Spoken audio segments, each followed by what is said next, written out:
How's everybody doing? Great to be learning with you on a Tuesday, Yom Shlishi. Let's light up the darkness. Excuse me, who's in the house? Hewed in South Carolina. Renee in Indiana, Joe in the Inland Empire, Melissa in Great Neck, Steven in snowy Richmond, Virginia, Bella in Florida, Joseph in New Jersey, Ella in Southern California, Vito de Panama, bienvenido Vito, Marjorie in Georgia, Sharon in New Jersey, I think I said Guy in Ohio. Welcome everybody. Today's episode of AT Daily sponsored by Yossi Roth. Beautiful dedication in honor of each Jew wherever he or she may be. And then his signature is beautify the environment, recycle smiles. Smile, it adds to your face value. I love it. Yossi, may you and all your loved ones be showered in blessings. Thank you for enabling us to share more Torah with more people around the world. If you'd like to dedicate an episode of AT Daily and enable us to share more Torah with more people around the world, donate.accidentaltalmudist.org. Thank you so much. We are a 501c3 nonprofit. Okay. Our daf today is page 48 here in Tractate Sanhedrin, the 24th volume of the Talmud. We're doing page 48 today. Tomorrow, God willing, 49. And 49 will bridge in the Koran edition of the Talmud the move from volume 1 of Tractate Sanhedrin to volume 2. So we're about halfway through Tractate Sanhedrin. And so we'll be finishing chapter 6 tomorrow, God willing. Okay, we are continuing our discussion of Mishna number 7, which has been all about burial. You know, we started with even a wicked person is buried, and how do we know that? And how much more so? Every Jew has to be buried. We recommend burial to everyone because every soul is holy and precious, and your body becomes sacred, becomes holy by carrying your soul around through your lifetime. The proper way to dispose of something holy when its useful life has ended, so to speak, it's no longer carrying the soul around, is to bury it with dignity and honor. Okay. Yesterday, we got into a debate between Abaye and Rava, and it's relevant to the discussion of burial and taking care of the needs of a dead person, not just the grave, but any kind of a monument, if that needs to be built, shrouds, if their body needs to be wrapped in shrouds, the funeral expenses, etc. And the question that was asked is, if somebody designates, for example, a garment to be used as a shroud for a corpse, for a dead person, but it never got used that way. It was just said, I'm going to set this aside to be a garment for so-and-so who died, you know, the corpse needs a shroud. But then somebody else showed up with a more beautiful shroud. They wrapped the corpse in that. Well, what about the first shroud? Does designation as a shroud, render it prohibited for use as anything else? That is Abaye's point of view. Or do we hold like Rava, who says if you only designated it to be a shroud, but it never acted as one, so it does not become prohibited for other uses until that designation is coupled with an action.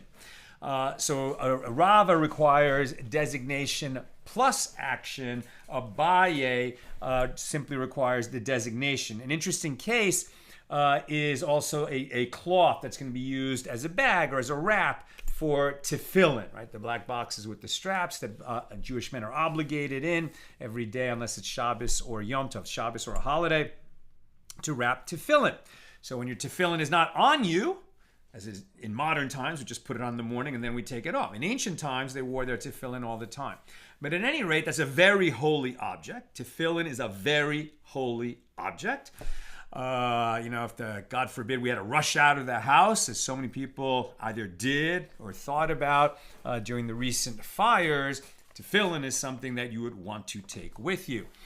Now, if you wrapped your tefillin in a cloth, does that become permanently a cloth wrapper for tefillin that cannot be used for anything else?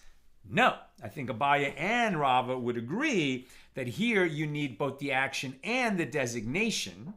Abaye would say if you designated that cloth to be a wrapping for tefillin, whether you wrapped the tefillin in it or not, it would be set aside and then you couldn't use it as a money purse.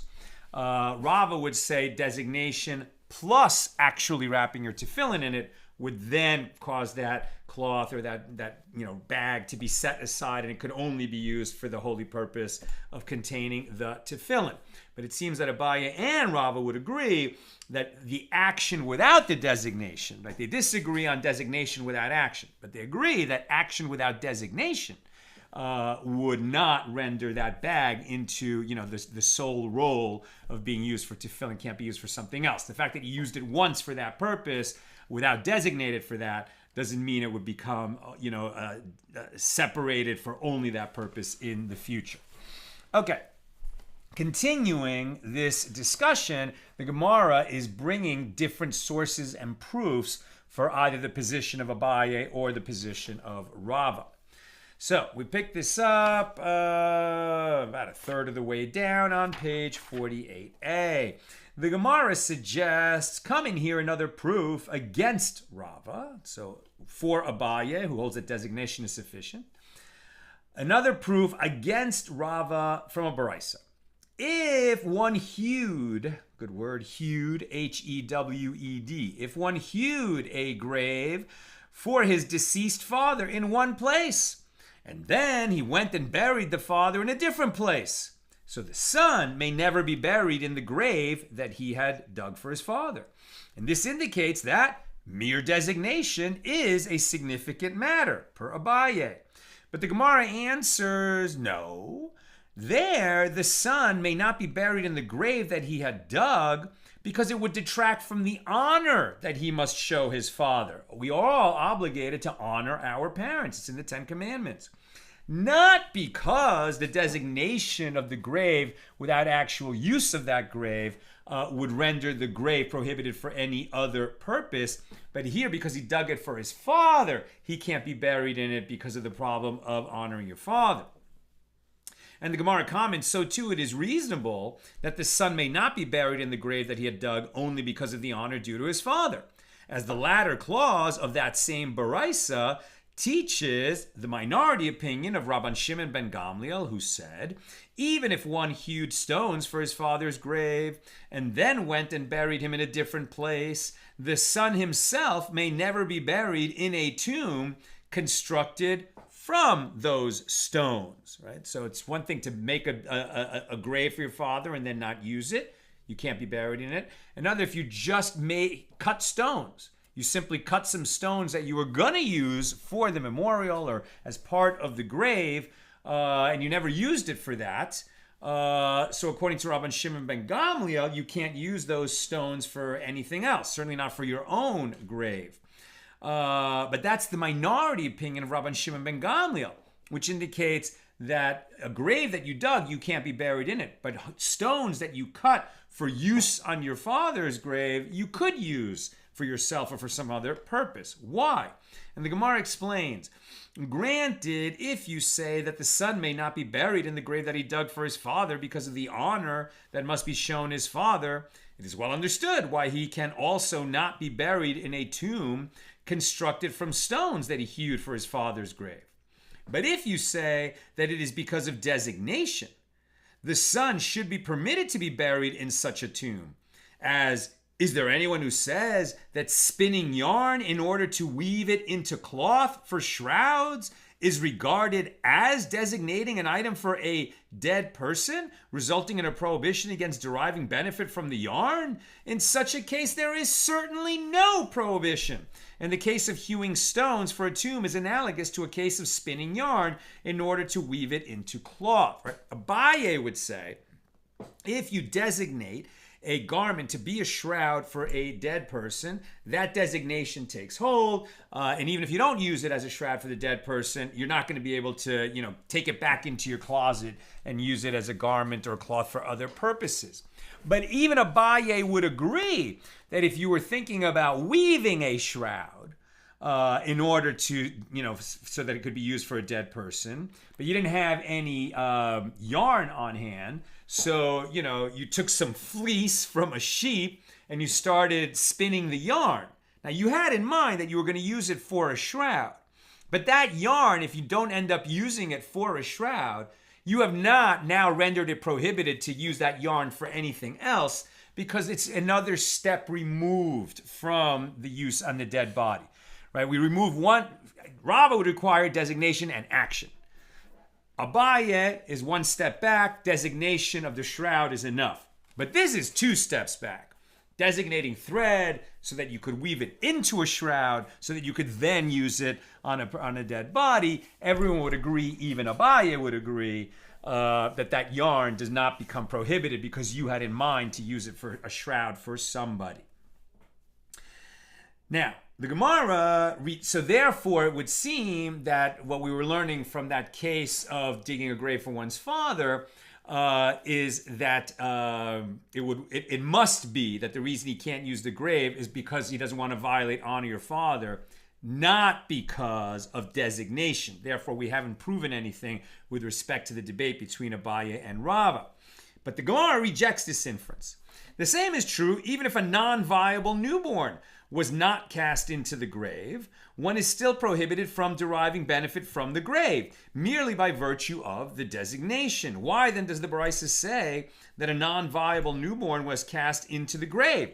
This serves to exclude the opinion of Rabban Shimon ben Gamliel, who says a non-viable newborn does not take possession of its grave to render it forbidden, even once it is buried there. Because they're saying a non-viable newborn, like a miscarriage, is not the same as a human who lived and then became a corpse that needed to be buried. And so this, the product of a miscarriage would not acquire a grave in the same way. To counter this opinion, the Baraisa teaches us that this opinion is not accepted, and a non-viable newborn is treated like any other corpse. So the Gemara tries another way. Come in here a different proof in support of Rava's opinion from a Mishna that we need designation coupled with action to render something prohibited for further use. From Shekalim 2:5, the money left over from the money that was collected for burying the dead, right? Somebody died, the family can't afford a funeral and a cemetery plot and the burial, etc. So the community collected money. Okay. People really cared about the family and the person who died, and everybody donated, and there was more money than needed for the burial. So what do we do with money that was designated for someone's burial and that there was too much of it? What do we do with the leftover money? According to Abaye, right, that money could only be used at least, for this dead person or for dead people in general, but certainly not, to just go back and be used for lunch. Or, for the family, the heirs, for example, to keep the money and use it for whatever they're going to use it for. Abaye would not allow that. Rava would, because the money was never used for the burial. Right, so the money left over from the money that was collected for burying the dead must be allocated to the burial of other dead people. The money left over from the money that was collected for burying a particular dead person is given to his heirs, right? So if you collected money just for burial needs, okay, so it was collected, for this one person at the event of this one person, this family needed money for it, but it was collected for burial needs generally, so we can assign it to other families that need money to bury their dead. But if money was collected specifically for this deceased person to be buried, and there was leftover money, we can give it to his heirs. So evidently, money that had been designated for the sake of a dead person, but was not actually used for burying him, does not become forbidden. And that's why his heirs may use it. So this supports Rava. But the Gemara rejects this proof. With what are we dealing here? We're dealing with money that had been collected for the deceased person while he was still alive. It was thought that a certain individual was soon to die, and money was collected to cover the costs of his burial. Since at the time the money was collected, the person was alive, the money had not been designated for the sake of a dead person. It was designated for the sake of a living person, and so that his family would have what they need when he dies, but it was given for the sake of a living person. Therefore, one is permitted to derive benefit from it, and it is given to the heirs of the deceased, but we haven't proven that that would be the case if it was collected for this corpse, after he was dead. But the Gemara objects to this. But we were not taught this. As we learned in the Mishnah, the money left over from the money that was collected for burying the dead must be allocated to the burial of other dead people. The money left over from the money that was collected for burying a particular dead person is given to his heirs. And it is taught with regard to this Mishnah in a Baraisa. How so? If they collected money for the purpose of burying the dead without specification, this is the case about which they said that the money left over from the money that was collected for burying the dead must be allocated to the burial of other dead people. But if they collected money for the sake of this particular dead person, this is the case about which they said that the money left over from the money that was collected for burying a particular dead person is given to his heirs. And the wording of the Baraisa describing the Mishnah makes it quite clear that the Mishnah is discussing a case where the money was designated for one who has already died. The Gemara answers, and according to your reasoning, say the latter clause of that same Mishnah, which appears to support the opinion of Abaye. Rabbi Meir says, if money was left over from the sum collected for the burial of a particular dead person, the money may not be touched until Elijah comes and resolves the uncertainty as to whether or not the money is forbidden, right? These are not going to be two minority opinions, but they clarify what the argument was about, right? The majority opinion, and this is the law, is that if money was collected for a dead person's burial and there was money left over, if it was just generally for burial needs of the dead, we can give it to other dead people, other families who need to bury their dead. But if it was collected for the sake of a particular dead person's burial, then we can give that money to his heirs. That is the law. The minority opinions on this issue include, number one, Rabbi Meir, who says that leftover money, you don't give it to the heirs. You have to leave it until Elijah comes.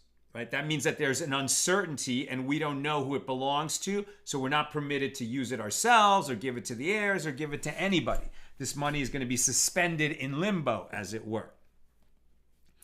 And the second minority opinion, Rabbi Nassan says, the leftover money shall be used for the laying of another row of stones over the grave of the deceased or for the sprinkling of fragrant wine before his bier as he is brought out for burial. Right? So Rabbi Nassan says, what are you talking about leftover money? There's no such thing as leftover money. You just make it a nicer funeral. You can always use it for the sake of the dead, give him more honor by making the funeral nicer. And since it was set aside for him, that's what you do with it. So therefore, Abaye can explain the entire Mishnah according to his line of reasoning, and Rava too can explain the entire Mishnah according to his line of reasoning. In other words, this Mishnah is interesting, but it doesn't provide proof for either the position of Rava or Abaye. How so? Abaye could say like this: according to everyone, meaning the first Tana, Rabbi Meir, and Rabbi Nassan, mere designation is a significant matter. So the first Tana holds that the anonymous majority opinion, the first Tana holds that the sum that is fitting to spend for the burial of a particular dead person is encompassed by the prohibition, and the sum that is not fitting to spend is not encompassed by the prohibition. Right? Whatever was left over, it was never designated because it was not needed. Right? So whatever the amount that they collected that was needed for the burial, that's what was designated. Anything beyond that never became designated for the use of that burial, and that's why it's free to keep using it. So Abaye's claim of designation could still work. And with respect to the minority opinion of Rabbi Meir is uncertain as to whether the sum that is not fitting to spend, right, what was not designated because it was more than was necessary, Rabbi Meir is not certain whether this money beyond what was fitting is encompassed by the prohibition or it is not encompassed by the prohibition. Therefore, the leftover money may not be touched until Elijah comes and clarifies the matter. And it is obvious to Rabbi Nassim that all the money collected is certainly encompassed by the prohibition, including the money that is, beyond what is needed for the burial. Therefore, whatever money is left over should be used for the laying of another row of stones over the grave of the deceased, or for the sprinkling of fragrant wine and, beautifying the funeral for this person and the final disposition of that person. Now, that's per Abaye, right? So in other words, he can read that whole Mishnah as supporting his position that designation without action takes hold and renders something prohibited. Rava could also explain this whole Mishnah consistent with his position that designation by itself doesn't render something prohibited, but has to be coupled with an actual action. How so? According to everyone, meaning the first Tana, Rabbi Meir and Rabbi Nassim, mere designation is nothing, right? This is Rava disagreeing with Abaye. And so the money collected for the burial of a particular dead person does not become forbidden. And what are they disagreeing about? They're disagreeing about something totally different. The first Tana holds that even though the heirs of the deceased disgraced him by collecting money for his burial, I mean, if they don't have it, it's not a disgrace, but maybe they did have it and they chose to collect anyway. And at any rate, maybe they didn't have it, but it is, that this guy didn't leave any money for his heirs to be able to bury him. It doesn't look so good for him. So they disgraced him by collecting money for his burial. So the deceased still foregoes his disgrace for the benefit of his heirs, and therefore the leftover money is given to them. Rabbi Meir is uncertain as to whether the deceased foregoes his disgrace or does not forego it. Therefore, the leftover money may not be touched until Elijah comes and clarifies the issue of who should receive it. And it is obvious to Rabbi Nassim that the deceased does not forego his disgrace. Therefore, whatever money is left over should be used for the laying of another row of stones over the grave of the deceased, or for the sprinkling of fragrant wine before his bier. Now that he's been embarrassed, so to speak, after his death, that they had to collect for his funeral, well, let that embarrassment at least pay off, and that all the money is used, to make a beautiful final resting place for him. Now, the Gemara suggests, come in here another proof, right? A new idea of how we're going to prove, in this case, Rava's position from a Baraisa. If the father and the mother of the deceased were throwing garments onto their late son's bier so that they would be buried along with him, so it is a mitzvah for others present to save those garments from being lost. This indicates that mere designation is insignificant. As were it significant, one would be prohibited to derive benefit from the garments as soon as the parents cast them onto the bier. Right? The son's body has shrouds around it. It is already properly prepared for burial. The parents, for whatever reason, perhaps their grief, are throwing their son's clothing onto the bier as it's going by.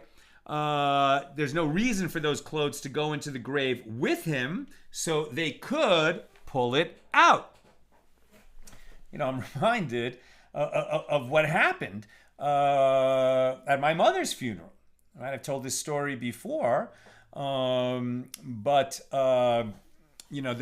we Jews, not only do we bury our dead, but if possible, we do it personally. Right? We don't ask the cemetery staff to actually shovel the dirt onto the coffin that containing the deceased. It's better that we do that ourselves, that our community takes care of that. And so guests at a funeral who are able will actually, shovel the dirt into the grave. And the rabbi was explaining that to the people who were there.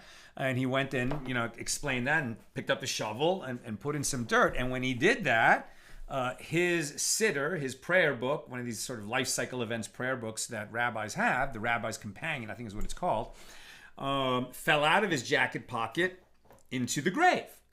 Right? Now, it went into the grave. It didn't touch my mom. I'm sure it touched the box that my mom was in, the pine box, because he didn't put that much dirt in before it fell. Maybe it fell beside the coffin. I couldn't see from where I was sitting. So now he didn't designate that book to go into the grave. But once it fell in, the representative of the cemetery said, "Oh, Rabbi, would you like one of my guys to go in and get it?" And the rabbi said, "No, it should remain." And I was very moved by this whole sequence of events, because my mom was a person who loved to read and to learn new things, and I just felt like, as I started my Kaddish journey, saying Kaddish for her for the next 11 months, that wasn't something that was so familiar to her, but she wanted to go on that journey with me, and she wanted to read up on it, to learn something like she'd learned so many times in her life, just to take on a new piece of learning, a new subject, and read everything about it. And she took a book, a Hebrew book, a siddur, into her grave with her. So it's really not dispositive of anything. I was just reminded of that story. But still, this idea, I think that Abaye and Rava would both agree that the book had not been designated for her, so it could be taken out. When the rabbi said, "No, leave it for her," then it was designated and it had the action. At that point, no, it couldn't be pulled out, right? Here we have the case of parents, for some reason, throwing garments not into the grave, but on the bier, right? This little sort of portable bed that the corpse is being carried on as it's headed toward the cemetery. And they say it's a mitzvah to rescue those garments. Maybe the parents in their grief aren't really thinking this through. The garments don't really belong there, and you can rescue them. Well, if they haven't touched the body, at least there's one opinion that says you can take those clothes back, even though the parents had designated for the dead, right? So this would seem to argue in Rava's favor. Let's get back, right? The father and mother of the deceased were throwing garments onto their late son's bier so that they would be buried along with him. It is a mitzvah for others present to save those garments. This indicates that mere designation is insufficient. Now on page 48b, but the Gemara rejects this proof. There, the parents threw the garments onto their son's bier because of their bitterness over his death. But they did not really mean to designate the garments to be buried with him. Now the Gemara raises a difficulty. If so, how can you understand that which is taught with regard to this baraisa that Rabban Shimon ben Gamliel said? In what case is this statement said? It is stated with regard to a case where the garments did not yet touch the bier before they were saved. But if they already touched the bier, it's like going into the grave, then they are forbidden. You can't take them back. They are going to have to be buried with the son. If no importance is ascribed to what is done out of bitterness, why should the garments that touch the bier be forbidden? What difference does it make what their emotional state was? They indicated, their intention to bury those garments with the son. Now, Ula interpreted the baraisa as referring to a case where the garments were thrown onto a bier that was to be buried together with the son. And it is possible that these garments might be mistaken for shrouds of the deceased. Not a halachic reason to leave the garments there, but a sort of policy reason because onlookers might misunderstand. The sages decreed that it is prohibited to derive benefit from such garments, lest people mistakenly think that just as they are permitted, so too actual shrouds would be permitted. And therefore we render these garments prohibited also. But they were really just making a fence around the Torah, lest people think that a shroud that was placed on a body could be taken back. There is no proof, therefore, from this baraisa that mere designation is sufficient and that articles designated for the dead become permanently forbidden for other uses. The Gemara suggests another attempt to prove Abaye's position. Come in here a proof in support of Abaye from a baraisa. If one fashioned a pouch in which to put tefillin, it is prohibited to put money in it. If he put tefillin in it, but he did not designate it beforehand for that purpose, he may still put money in it. So the ruling of the first clause indicates that designation is significant. But the Gemara rejects this proof. Say that the Baraisa should be understood as follows. If one fashioned a pouch for tefillin and he put the tefillin in it, it becomes prohibited to put money in it. Designation plus action. That's Rava. This is in accordance with the ruling of Rav Chizda, that if one designated a cloth for the purpose of bundling tefillin in it, and then he wrapped the tefillin in it, he may no longer use the cloth to hold money. That would be consistent with Rava. The Gemara suggests, come in here, another baraisa that supports the opinion of Rava. If one said to a craftsman, fashion for me, a case, here called a tik, for a Torah scroll, or fashion for me a bag, here called a nartik, for tefillin. As long as he has not yet used them for a sacred purpose, it is permitted for him to use them for a mundane purpose. But if he already used them for a sacred purpose, it is prohibited for him to then afterward use it for a mundane purpose. So this indicates that mere designation is nothing until the item is actually used for the purpose for which it had been designated. That's Rava. The Gemara explains the matter of whether or not mere designation is significant is a dispute between Tanaim. As it is taught in a baraisa, if one took tefillin and coated them with gold, or he patched them with the hide of a non-kosher animal, so they are unfit. You can't make tefillin that's covered in gold or from the hide of a non-kosher animal. That is now puzzled. It's disqualified as tefillin. But if one patched his tefillin with the hide of a kosher animal, then they are fit for use. And this is so even though he did not prepare them, meaning the hides that he's going to use to patch it, for that purpose. Rabban Shimon ben Gamliel says, even if he patched them with the hide of a kosher animal, they are unfit, and they remain unfit until he prepares the hides for the sake of a mitzvah, in this case, for the tefillin. Meaning, preparing the hide for the sake of the mitzvah is analogous to designating it for that purpose. So the first Tana and Rabban Shimon ben Gamliel, who disagree as to whether the hide must be prepared for the sake of the mitzvah, differ as to whether designation is significant or not. Now, in connection with what was stated previously, that the Amoraim disagree, Abaya and Rava are Amoraim, later sages, whether one is prohibited from deriving benefit from a garment woven for the sake of a dead person, Ravina said to Rava, is there really such a place where the deceased is first placed on a bier, and only afterward do they begin to weave a garment for the deceased? Right? Your whole example, it's like make-believe. What are we even talking about? Rava said to Ravina, well, actually, yes. This is practiced on behalf of, for example, the dead of Harpania, where the people are so poor that they do not prepare shrouds for themselves during their lifetimes. They only actually prepare the shroud once a person is dead. Marimar taught that the law is in accordance with the opinion of Abaye, that mere designation is significant, and the rabbis, the majority, say that the law is in accordance with the opinion of Rava, that mere designation is nothing. And the Gemara concludes that the law, the halacha, is in accordance with the opinion of Rava. Mere designation is nothing. Designation coupled with action. When you designate something for use of a dead person and then you actually use it for the dead person, then you can't take it back and repurpose it for something else. But if you merely designate it for the use of a dead person and don't actually use it that way, you could repurpose it for something else. End of that topic.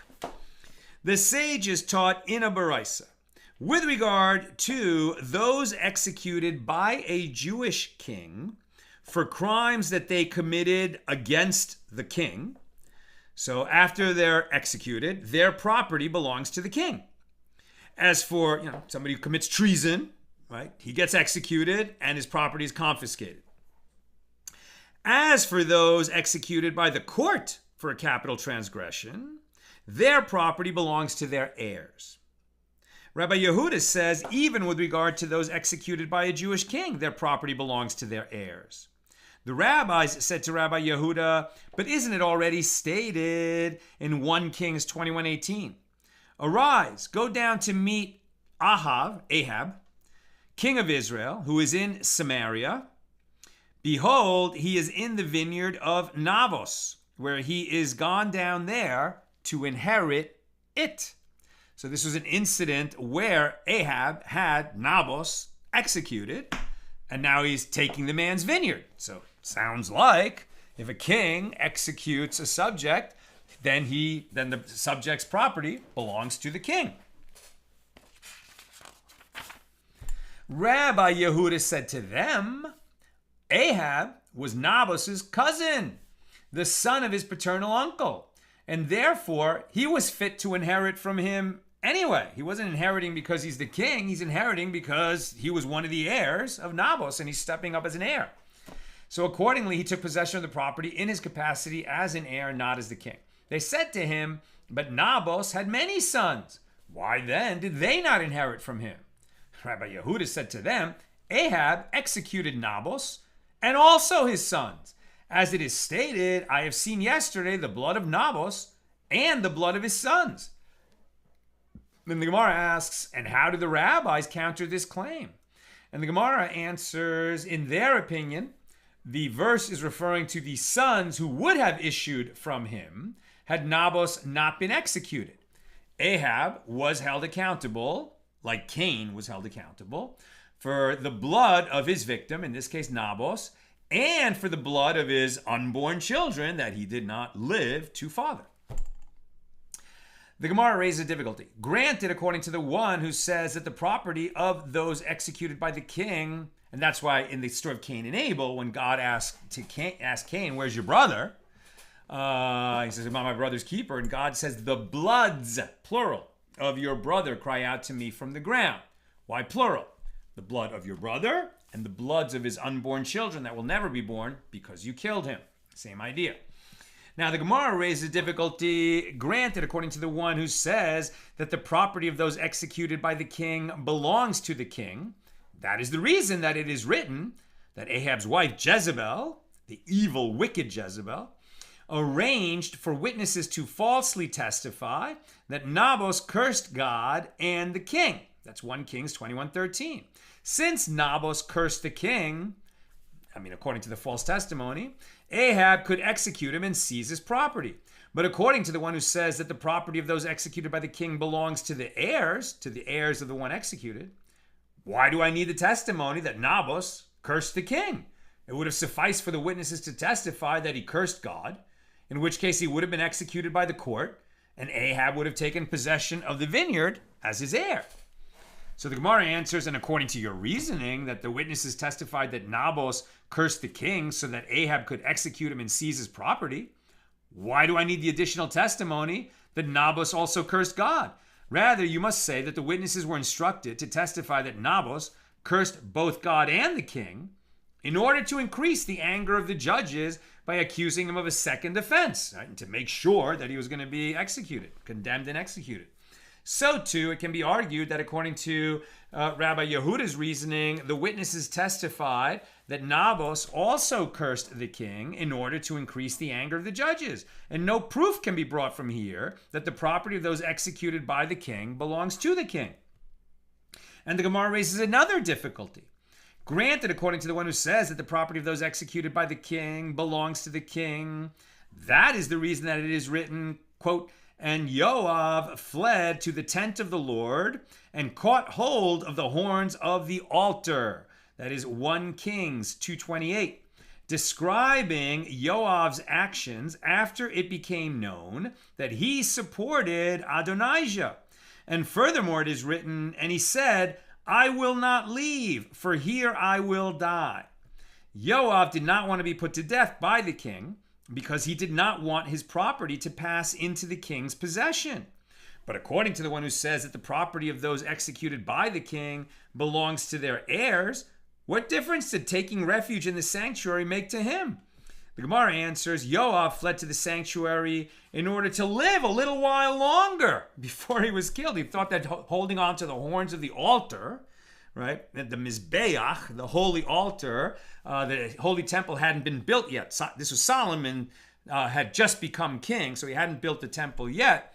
The tabernacle was still standing. That's where they were bringing sacrifices. Yoav was running for his life from the king's emissary who was looking to find him and kill him. And he thought that by holding the horns of the altar, they wouldn't take him away and kill him. He was wrong. So the Gemara answers, Yoav fled to live a little while longer. Consequently, there is no proof from here to either side of the dispute whether the property of one executed by the king belongs to the king or to the executed person's heirs. Now that we've mentioned Yoav, who was trying to escape death at the hands of King Solomon's messenger, we're going to hear a little bit more about that story.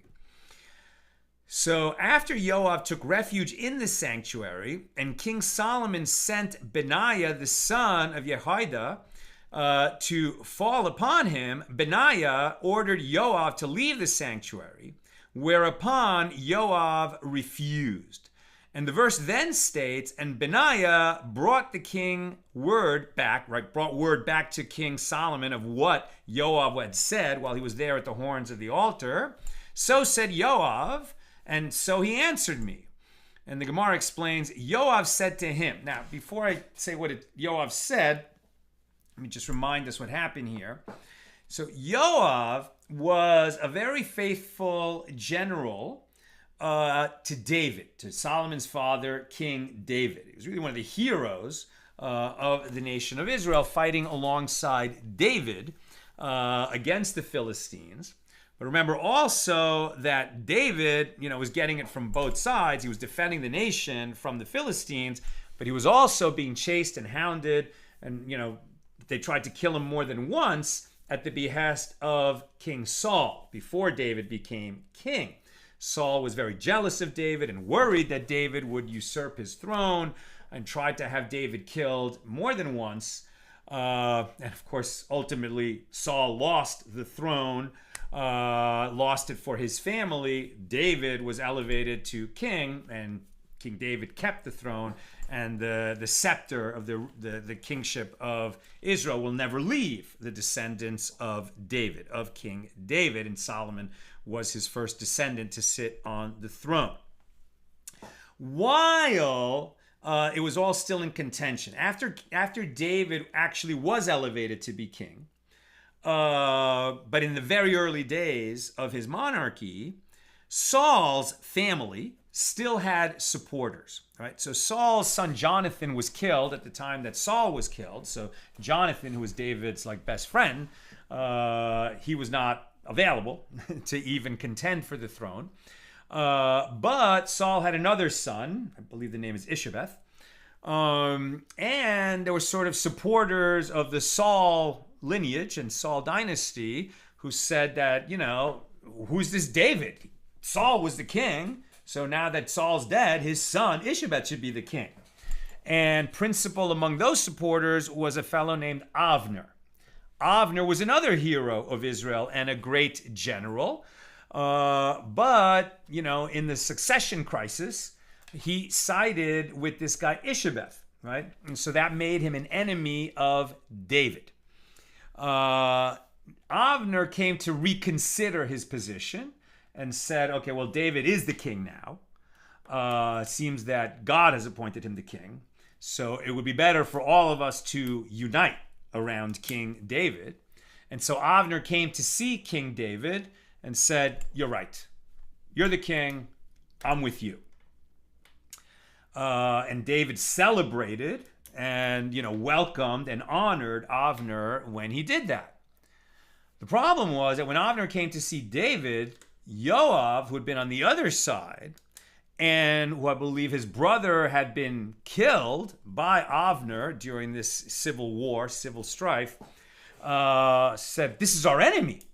David, what have you done to just let our enemy come here, talk to you, and leave in peace? And David said, well, he's not our enemy anymore. Now he's on our side. Let him be. But that was not good enough for Yoav. So Yoav then went and killed Avner. Now, he thought he was helping David. He thought that Avner was a snake who was really playing tricks and was an enemy of David and would try to defeat David. So Yoav was doing this on behalf of David. But when he did that, it created tremendous strife in the nation, that David was struggling so hard to try to unite the whole nation, as one around one monarch after that succession crisis, and Avner was going to really help him do that. And now his guy Yoav killed Avner and set back that cause in a big way. David was furious, and David cursed Yoav and cursed his family and said, because you've done this thing, your family will never know a time without, and basically like you're going to have descendants who, I'm not talking. David said to Yoav, your family will have descendants, who are crippled and lame and have all kinds of problems. Terrible curse that David laid on Yoav, right? So bad day for Yoav, but he didn't get killed. David might have executed him for what he did. He didn't do that, but he cursed him. Flash forward many, many years. David ruled for a good long time. Eventually, David died. Big succession crisis as David got old, right? Because he had selected Solomon to become the next king, but there were others of David's sons who thought that they would be king. Absalom was a contender. Adonijah really tried to make it happen. He sort of crowned himself the king before when he shouldn't have, but he had his supporters. Solomon becomes king. Solomon very gentle but very wise, and a little bit like the Godfather. We're going to settle all the family business in one day. So his brother Adonijah, who tried to usurp the throne, Solomon had hidden killed. And anyone who supported Adonijah and was going to try to split up the kingdom, Solomon had him killed. And one of those people was Yoav, who now many years later was supporting Adonijah rather than Solomon. So when Yoav heard that Solomon was going to have him killed, is when Yoav fled to the tabernacle and grabbed the horns of the altar and said, well, you can't kill me here. And the messenger, Benaiah, went back to Solomon and said, yeah, he's got his hands on the altar. He says, you can't kill me here. And Solomon said, yeah, you are going to kill him there.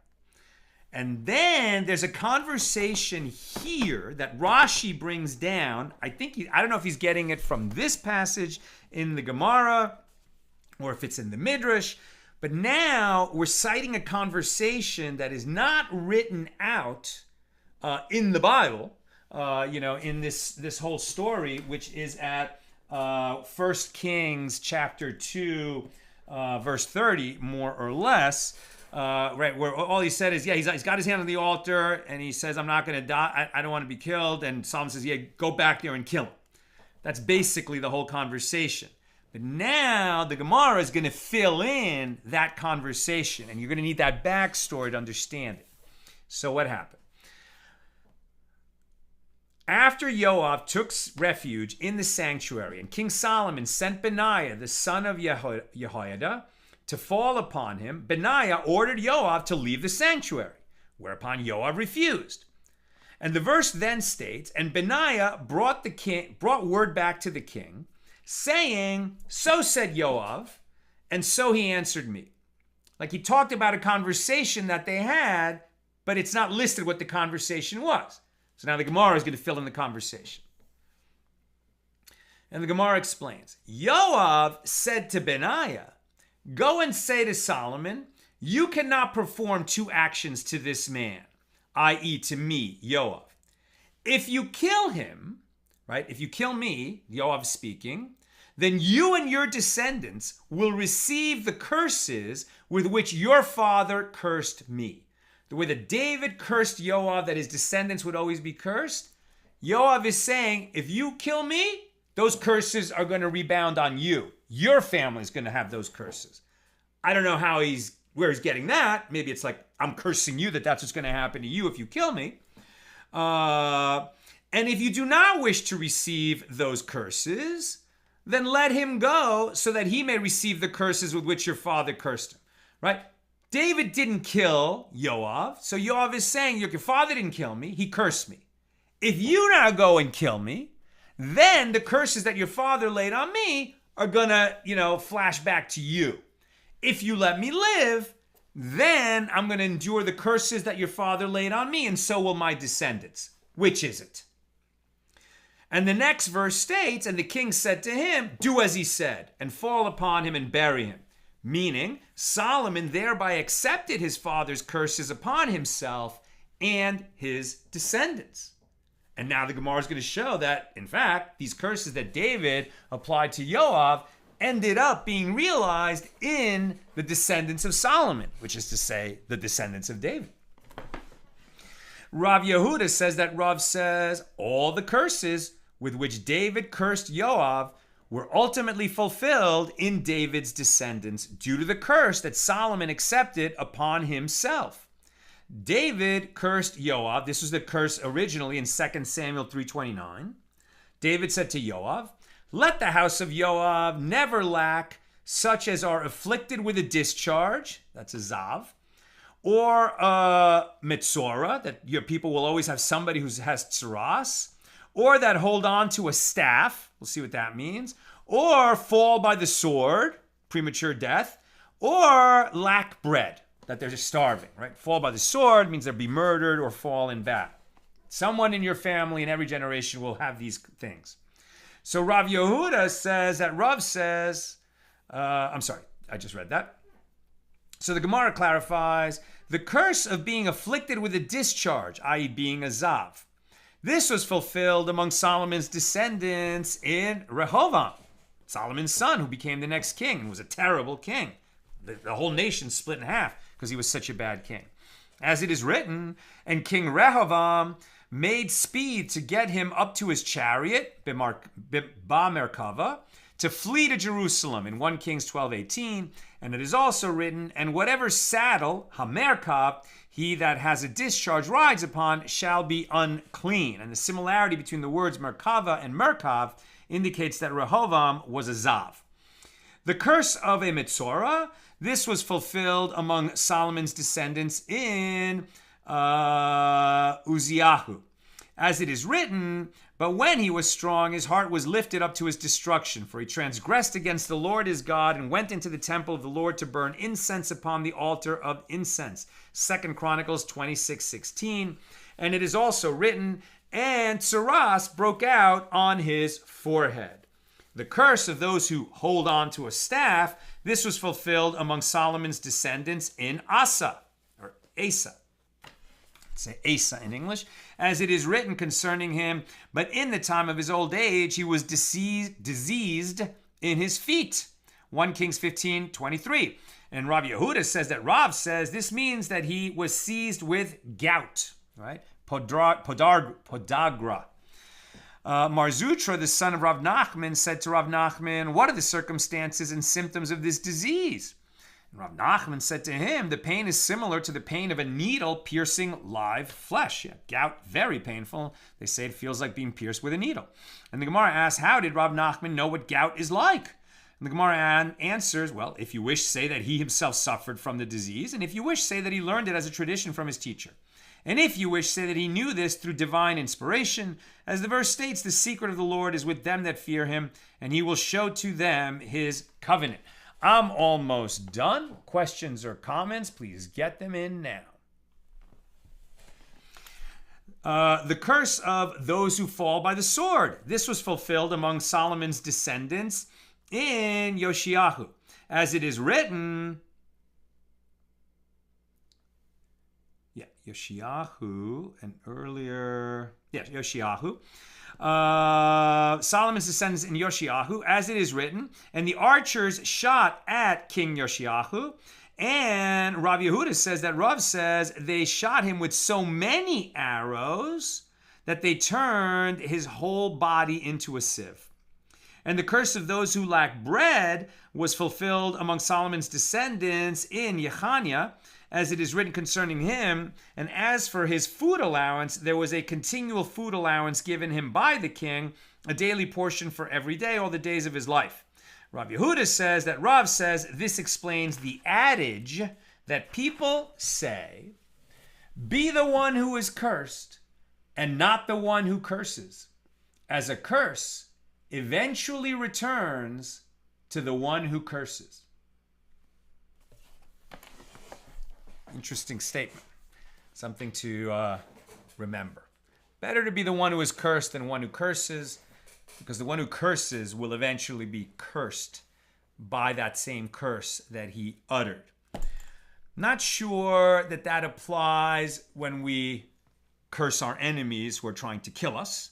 I think this might be more like between Jews. You never want to curse another Jew. That's what I've got for us today. Maybe better not to curse anybody, but fight when you fight. Okay. Bill, clarification, because I grew up in the land of funeral potatoes and casseroles. I'm curious, is it permissible to host a meal for the funeral? If so, I think I would incline towards the idea that one can always make a nice funeral. Since push comes to shove, you can always feed more mourners and guests. Makes sense. Tom responds, Bill, custom for members of the community to provide food for the family and for those who come to visit during Shiva. The mourners aren't supposed to have to think about anything practical during the first days of mourning. Exactly, like you'll have, the community will step up if it's at all possible, so that the mourner and his family don't have to think about anything. People just bring so much food during the Shiva. Bill responds to Tom, an honorable practice. That said, how much weight is on have to? I recall when Nana, Bill's grandmother, passed, my mother and I both processed our feelings by throwing ourselves into the practical. Her dealing with the death certificate and related matters because she needed to fight something and the state of Arkansas made a good target. And me, the liturgy of the funeral, because I needed to struggle with God a bit more. While no one should be forced to do what we did, would it be permitted? Permitted to what? To cook for others and to do everything that you need to do to make sure a funeral happens? For sure that's permitted. It's just better that, people shouldn't have to do these kinds of things and that the community can take care of you. But for sure, well, it's interesting. I mean, for Jews, during Shiva, basically you don't leave the house, although you may have to change cities. Very often people fly home, to their parents' house, let's say, attend the burial, and then they'll come back to their own home and sit Shiva there. But then once they come back, they really don't leave the house that whole week, if at all possible. We read that there's some things that you can do during the Shiva week just to prevent financial loss. But really, that's a time when, if at all possible, just sit in your grief and not do other things. Sometimes it's not possible. That's another matter. Bell. For Ashkenazi Jews, there are traditional foods that are provided after the funeral. Hard-boiled eggs, lentils, and bagels. Yep. I have been told that these round foods reflect the continuity of life, and you can bring your funeral potatoes and casseroles to the grieving family as long as the items are kosher. Very good, Bell. And finally, Bill says, moreover, surely we cannot read out from Ahab taking the vineyard of Naboth. Ahab was a tyrant and given to idolatry. His actions cannot be assumed by default to be in line with Torah law. Certainly correct. And yet, even though he was absolutely a wicked king, they would ask what he was doing, was that under color of law or not? Even if it's Ahab, in some action he might have been functioning under color of law and in others not. But I think you're absolutely right. We don't learn out from Ahab anything unless we know for sure that it is the halacha. That's what I've got for us today. And with God's help, we'll be together again tomorrow, Wednesday at the regular time.